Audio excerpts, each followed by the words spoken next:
Good morning మిత్రులందరికీ నమస్కారం. కొత్త రేషన్ కార్డుల జారీకి సంబంధించి ఈ రోజు నుంచి ఫీల్డ్ వెరిఫికేషన్ ను ప్రభుత్వం చేయనున్నది. కులగణన సర్వే ఆధారంగా రేషన్ కార్డులు లేని పేద కుటుంబాల జాబితాను రెడీ చేసినటువంటి ప్రభుత్వం అన్ని జిల్లాలకు వాటిని పంపించింది. ఇందుకోసం జిల్లా స్థాయిలో అడిషనల్ కలెక్టర్ రెవెన్యూ, ఆ తర్వాత DCSOకు పర్యవేక్షక బాధ్యతలు అప్పగించింది.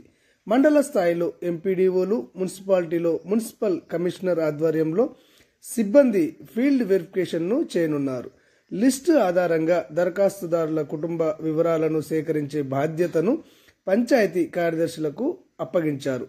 భూములు మరియు ఆదాయము తదితర వివరాలను రెవెన్యూ ఇన్స్పెక్టర్లు గుర్తించి ఫీల్డ్ వెరిఫికేషన్ ఫామ్లో కుటుంబాల సమగ్ర వివరాలను తప్పులు లేకుండా నమోదు చేయాలని ఆదేశించారు. ఈ ముసాయిదా జాబితాను గ్రామ మరియు వార్డు సభల్లో ప్రదర్శించనున్నారు.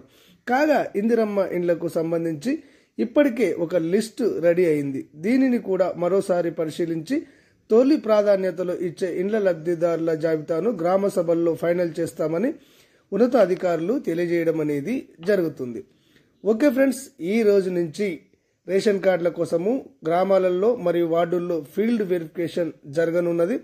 తప్పకుండా ఈ ఫీల్డ్ వెరిఫికేషన్ మీరు చేయించుకుని మీ ఆదాయ మరియు భూముల వివరాలను రెవెన్యూ సిబ్బందికి అందజేసినట్లయితే మీకు ఎలాంటి ఇబ్బందులు లేకుండా కొత్త రేషన్ కార్డులు ఇష్యూ చేయడం అనేది జరుగుతుంది. ఈ కొత్త రేషన్ కార్డులకు సంబంధించి ఎలాంటి లేటెస్ట్ అప్డేట్ వచ్చినా కానీ ఆ విషయాలను ఉన్నది ఉన్నట్టుగా మీకు తెలియజేయడం జరుగుతుంది. కాబట్టి అంతర్నేత్ర ఛానల్ను సబ్స్క్రైబ్ చేసుకోండి.